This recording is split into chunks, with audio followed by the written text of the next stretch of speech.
Well, again, it is a topic that, as we've alluded to many times this morning, might make many folks uncomfortable just by bringing up the mention of sex addiction or sexual addiction. But it is a very real condition, and there are experts that spend their entire careers helping people deal with that problem. George Collins is one of those folks, and actually here with a group of counselors from all around the world discussing this. How many folks, how many experts are here just in San Diego to discuss this sexual addiction? As far as I know, 250 to 300 people who specialize in this exact field. Now, you are very candid about the fact that you got into this field originally because you were a sex addict. I was a porn addict. Well, and a porn addict. Are those necessarily two different things? Yes. Yeah. Sex addict is a person that generally looks for sex outside with real live people, and a porn addict is much more hidden. There's a lot of porn addiction going on now because of the internet. You know, a lot of folks, the first thing they say when a guy was to say, I'm a sex addict, they'd say, oh, come on now, that's just, you're just a healthy male with a healthy sex drive, and you're hiding behind this sexual addiction thing because you're a cheater, for example. Right. What's the difference? The difference is, really when it comes down to it, the way that you can reflect on this yourself, is it getting in the way of your work? Is it getting in the way of your relationship? And is it getting in the way of your any part of your personal life? Is it costing you a whole lot of money? We have people that are down and out, lost their wife, lost their job over sex addiction. What's the difference between that and just having being oversexed, as we might have said? You know, when I was growing up, and you talk about a teenage boy that's always looking for girls. Well, what's the difference? Well, when you're 16 and 17, 15, 16, 17, and your hormones are raging, that's kind of okay to gawk at girls.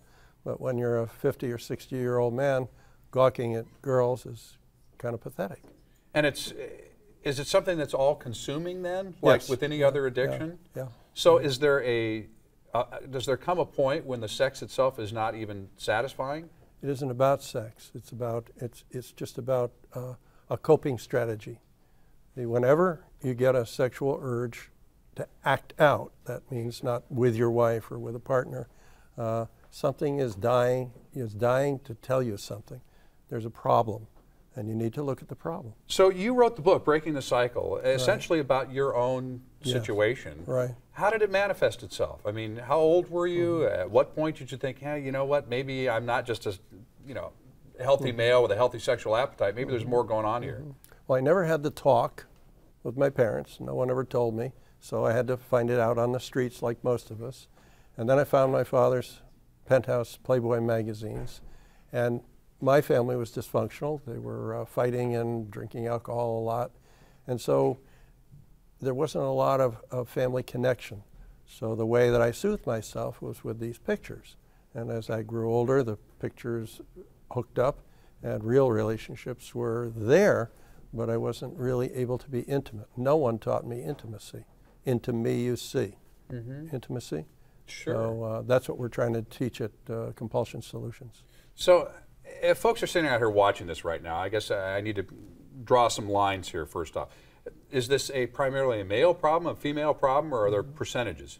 Well, it's a male problem mostly because women are more addicted to love and relationship. So they'll use sex to have a partner, but they are more interested in relationship than anything So in else. terms of counseling then, the approach to dealing with the problem is different then? Oh, yeah. For men and for women? We have women that work with the wives and the partners, and we occasionally have women that are what people would call nymphomaniacs or oversexed or whatever, but very few and far between. What we really get are women that are distraught because their husband has spent all their savings on prostitutes or massage parlors or strippers or something, or someone that spent a ton of money on internet. How many folks do you think this actually affects?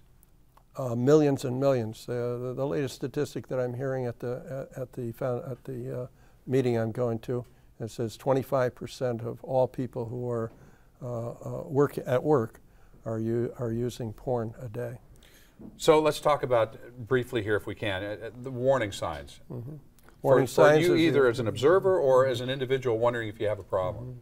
If if you, for the partner or for the person? Well, let's talk about an observer. Okay, so A partner. So if someone's not showing up for work, or they're lackadaisical in their work, or they don't care about their work anymore, if someone's not showing up for their relationship, or don't bother with relationships because they've got their girlfriends online, if you notice that a friend is hanging out by himself and isolating himself a lot, you just want to wonder and ask a few questions.